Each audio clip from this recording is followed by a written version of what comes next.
বীরভূমের অন্যতম সিদ্ধপীঠ তারাপীঠ মন্দিরে সংবাদ সংগ্রহ করতে গিয়ে বাড়তে থাকা বিধিনিষেধে কার্যত সমস্যায় পড়ছেন সংবাদ মাধ্যমের প্রতিনিধিরা। সাংবাদিকদের অভিযোগ, বৈধ আইডি কার্ড এবং চ্যানেলের লোগো লাগানো বুম সঙ্গে থাকা সত্ত্বেও মন্দির চত্বর এমনকি গর্ভগৃহে প্রবেশের অনুমতি মিলছে না।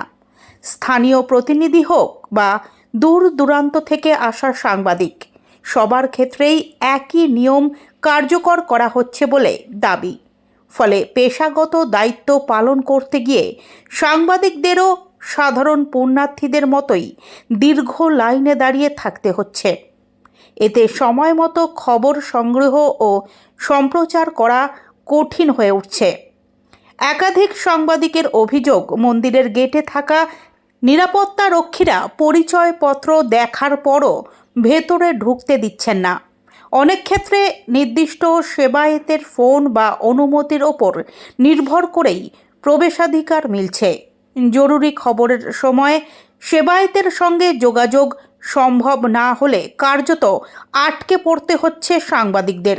শুধু তাই নয়, কোথাও কোথাও নিরাপত্তারক্ষীদের দুর্ব্যবহারের অভিযোগও সামনে এসেছে। মন্দির চত্বর ছাড়াও তারাপীঠের হোটেলগুলিতেও সাংবাদিকদের জন্য আলাদা কোনো সুবিধা নেই বলে দাবি।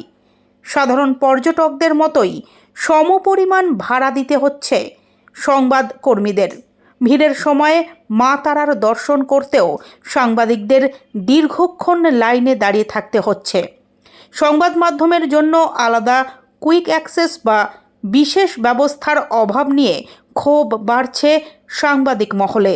তাদের বক্তব্য, এই পরিস্থিতিতে স্বাধীনভাবে সংবাদ সংগ্রহ ব্যাহত হচ্ছে।